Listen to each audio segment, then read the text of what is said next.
हम में से ज़्यादातर लोगों को नहीं पता है कि हमारे ब्रेन के अंदर क्या चल रहा है। ब्रेन साइंटिस्ट ने हमारे ब्रेन के बारे में कई सारी चीज़ें डिस्कवर की है जिसके बारे में हम सबको पता होना चाहिए। एग्जाम्पल के लिए किसी भी चीज़ को हम कैसे सीखते हैं, नींद और स्ट्रेस का हमारे माइंड पर क्या असर होता है, मल्टीटास्किंग एक मिथ क्यों है, हम किसी भी चीज़ को इतना जल्दी क्यों भूल जाते हैं, भूलना आसान क्यों है और याद रखना मुश्किल क्यों है, क्या मेल और फीमेल के ब्रेन अलग अलग तरीके से काम करते हैं। ऐसी कई सारी चीज़ें हैं जो कि साइंटिस्ट ने हमारे लिए डिस्कवर की है जिसके बारे में हम सबको पता होना चाहिए ताकि हम जितना कर सकते हैं उतना कंट्रोल हम हमारे ब्रेन पर कर पाए। देखो, हमारी लाइफ में जितनी भी प्रॉब्लम्स हैं उन सब प्रॉब्लम की जड़ हमारे दिमाग का सोचने का तरीका, और अगर आपको इन प्रॉब्लम को खत्म करना है तो आपको अपने सोचने का तरीका बदलना होगा, और ये तभी संभव है जब हम हमारे ब्रेन के जरूरी रूल्स को समझेंगे। और इसीलिए आज हम बात करेंगे डॉक्टर जॉन मेडिना की एक कमाल की बुक ब्रेन रूल्स के बारे में। जॉन मेडिना एक मॉलिक्यूलर बायोलॉजिस्ट है जिन्होंने इंसानी दिमाग पर काफी रिसर्च करने के बाद ये बुक लिखी, और इसी बुक में ऑथर ने ब्रेन के 12 रूल के बारे में बताया है जिन्हें फॉलो करके हम अपने स्टडी करने, सीखने और काम करने की परफॉर्मेंस को नेक्स्ट लेवल पर ले जा सकते हैं, और हम हमारी डेली लाइफ में उन तमाम चीज़ों को आसान बना सकते हैं जो हमारे लिए मुश्किल है।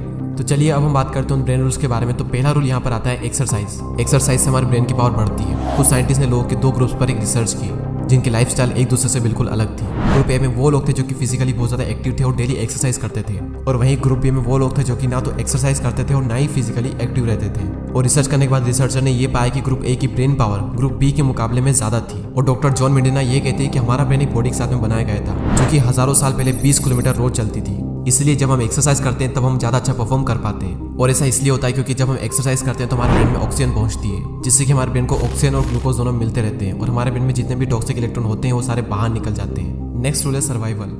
ये रूल कहता है कि इंसानों को लाखों साल लग गए ये पावरफुल ब्रेन बनाने के लिए। हमारे ब्रेन ने सर्वाइव करना सीखा है, अदरवाइज हो सकता था कि आज आप ये वीडियो नहीं देख पाते। कोई भी इंसान चाहे कितना भी गरीब क्यों ना हो वो सर्वाइव कर ही लेता है। इंसानों का ब्रेन एक सर्वाइवल टूल है जो कि समय के साथ में इवॉल्व हुआ है, यानी कि विकसित हुआ है, और ब्रेन की इवोल्यूशन ने ही हमें लोगों की भावनाओं को समझने, कम्युनिकेट करने और दूसरे काम करने के लिए सक्षम बनाया है। यदि हम लोगों को नहीं समझते तो एक समाज नहीं बनता, और कभी भी हम जानवरों से ऊपर नहीं उठ पाते। ऑथर कहते हैं कि इंसान इसलिए जिंदा बच सका क्योंकि उसने दूसरों के साथ कोऑपरेट करना सीख लिया।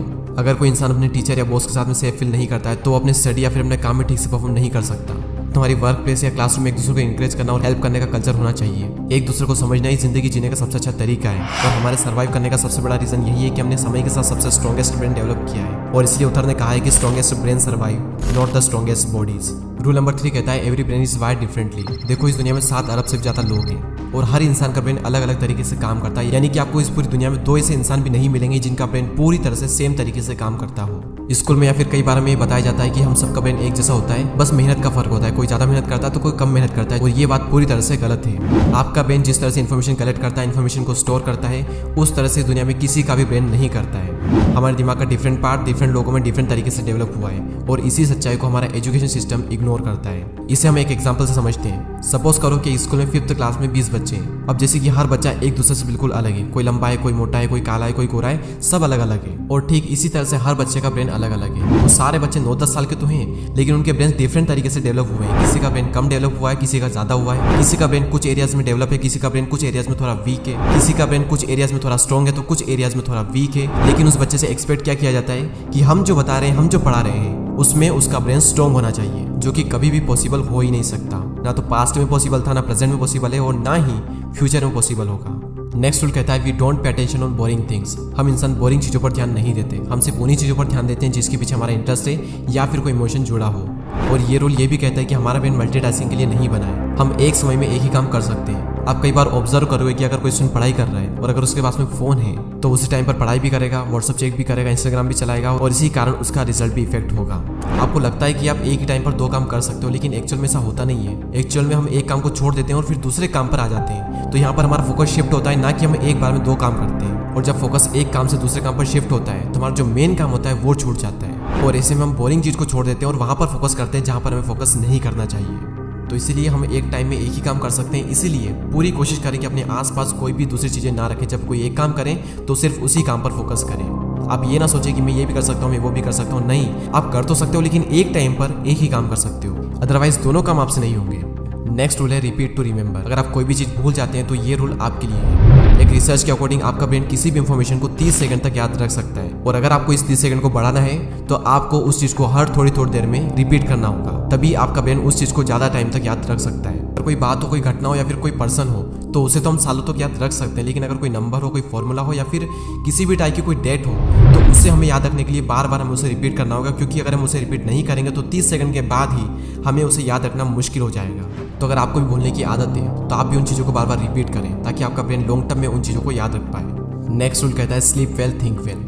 आपने कई बार ये सुना होगा कि ज़्यादा नींद लेना आलस की निशानी है, लेकिन इस बुक में बताया गया है कि अच्छी नींद लेना हमारी लाइफ का सबसे इंपॉर्टेंट पार्ट है। कम स्लीप लेने से हमारी अटेंशन कम हो जाती है और हमारी मेमोरी पर भी इसका नेगेटिव इंपैक्ट पड़ता है। एक रिसर्च ये बताती है कि नासा के साइंटिस्ट 26 मिनट का एक छोटा सा पावर नैप लेते हैं, जिसकी वजह से उनकी परफॉर्मेंस 34% तक इंक्रीज हुई है। तो अगर आप भी कभी दोपहर में टायर्ड फील करते हैं तो आप भी एक छोटी सी नैप ले लें और आप देखेंगे कि आपकी क्रिएटिविटी और आपकी प्रोडक्टिविटी दोनों ही इससे इंक्रीज होगी। और मजे की बात तो ये है कि हफ्ते में करीब 4 से 5 दिन तो मैं भी कभी ना कभी बीच में पावर नैप ले ही लेता हूँ, और इससे मैंने एक बात ऑब्जर्व की है कि इससे मेरी प्रोडक्टिविटी काफी हद तक बढ़ी है। नेक्स्ट रूल कहता है stressed brain don't learn the same वे। ज़्यादा स्ट्रेस में रहना या फिर हमेशा चिंता करते रहना हमारे ब्रेन को और हमारी लर्निंग एबिलिटी दोनों को डैमेज करता है। हमारा जो ब्रेन है वो लॉन्ग टर्म में स्ट्रेस लेने के लिए नहीं बना है, और इसलिए हमारा ब्रेन किसी भी तरह के स्ट्रेस को मैक्सिमम 30 सेकंड तक बिना किसी प्रॉब्लम के फेस कर सकता है। लेकिन वहीं अगर हम स्ट्रेस लॉन्ग टर्म में लेते हैं, यानी कि 30 सेकंड से ज़्यादा का स्ट्रेस हम लेते हैं, तो उससे हमारी लर्निंग एबिलिटी पर बहुत ज़्यादा इफेक्ट पड़ता है। और ना सिर्फ लर्निंग एबिलिटी बल्कि हमारा इम्यून सिस्टम, हमारी स्लीप की क्वालिटी, इवन ओवरऑल हमारी पूरी बॉडी पर इसका असर पड़ता है। स्ट्रेस में हमारे ब्रेन की परफॉर्मेंस जो है वो काफ़ी हद तक कम हो जाती है, क्योंकि जब हम स्ट्रेस लेते हैं तो हमारे माइंड में 2 हार्मोन्स रिलीज होते हैं, कॉर्टिसोल और एड्रेनलिन। और एड्रेनलिन से हिप्पोकैम्पस में सेल्स डैमेज होने लग जाते हैं और इससे हमें हार्ट अटैक तक आ सकता है। इसलिए स्ट्रेस लो ही मत, या फिर अगर लेना भी है तो थोड़ा बहुत स्ट्रेस लो, ज़्यादा मत लो, क्योंकि अभी जो आप स्ट्रेस ले रहे हो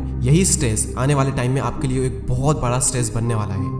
रूल नंबर 8 है सेंसरी इंटीग्रेशन, यानी कि कुछ भी नया सीखने के लिए आप जितनी ज़्यादा अपनी सेंसर्स को इन्वॉल्व करेंगे उस चीज़ को आप उतनी ही तेज़ी से, उतनी ही अच्छे से सीख पाओगे। जॉन कहते हैं कि कुछ भी सीखने के लिए एक सेंस पर डिपेंड नहीं होना चाहिए।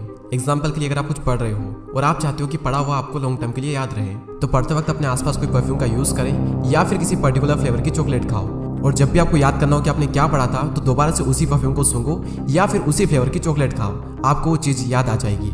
ये प्रैक्टिकल करके देखना और मुझे बताना कि ये काम करता है या फिर नहीं करता है। रूल नंबर 9 है विजन। हमारा ब्रेन पढ़ी हुई या फिर सुनी गई इन्फॉर्मेशन के मुकाबले देखी हुई इन्फॉर्मेशन को जल्दी से याद कर सकता है, क्योंकि हमारा जो ब्रेन है वो पिक्चर्स में सोचता है ना कि वर्ड्स में। आपको बायोग्राफी पढ़कर शायद ये पता नहीं होगा कि आपने किस पेज पर क्या सिचुएशन पढ़ी थी, लेकिन अगर उसी बायोग्राफी पर आपने कोई मूवी देखी होगी तो आपको उसके सीन अच्छे से याद होंगे, क्योंकि हमारा जो ब्रेन है वो इमेजेस में सोचता है। और इसीलिए जब भी आप कोई टॉपिक पढ़ो तो उसे विजुलाइज जरूर करें या फिर उससे रिलेटेड कोई भी चीज़ को आप माइंड में रखें, ताकि वो जो टॉपिक आपने पढ़ा है उसे आप लॉन्ग टर्म में याद रख सको। नेक्स्ट रूल आता है जेंडर। ये रूल कहता है कि मेल एंड फीमेल का ब्रेन पूरी तरह से डिफरेंट होता है।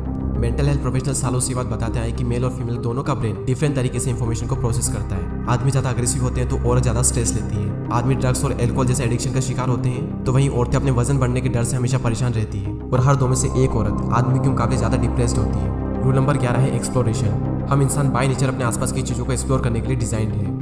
इसलिए अगर हम किसी बच्चे को कोई ऑब्जेक्ट देते हैं तो उसे वो देखकर, सूंघकर, मुंह में लेकर वो लगभग हर पॉसिबल तरीके से एक्सप्लोर करने की कोशिश करता है। या फिर जब हम बच्चे थे तो नई नई चीज़ों को जानने की हमारे अंदर क्यूरियोसिटी थी, हम हर बात पर क्वेश्चंस करते थे। और ऐसा इसलिए क्योंकि आज से करीब 20 लाख साल पहले हमारे पूर्वज यानी होमो सेपियंस इसी तरीके से अपने आसपास की चीज़ों को एक्सप्लोर करके कंक्लूजन निकालते थे। एक्सप्लोर करने की नेचर की वजह से ही आज हम इंसानों का ब्रेन इतना ग्रो कर पाया है। लास्ट रूल कहता है music can make our brain smarter. Doctor John की वाइफ भी एक क्लासिकल म्यूजिक कंपोजर रह चुकी है, और उन जैसी काफ़ी म्यूजिशियन को ऑब्जर्व करके और स्टडी करके उन्होंने जाना है कि हमारी म्यूजिक का टेस्ट हमारी पर्सनैलिटी को शो करता है, और म्यूजिक हमारी स्किल और मेमोरी को शार्प भी बनाता है। तो म्यूजिक को सुनना या कंपोज करना हमारी रीडिंग, मैथ्स और हमारी इमोशनल इंटेलिजेंस को बढ़ाता है, और म्यूजिक सुनना हमारे मूड को भी चेंज कर सकता है। तो ये थे ब्रेन के 12 rules. Exercise, survival, every brain is wired differently, we don't pay attention on boring things, repeat to remember, sleep well think well, stressed brain don't learn the same way, sensory integration, vision, gender, exploration, and last था music can make our brain smarter. I hope कि आपको video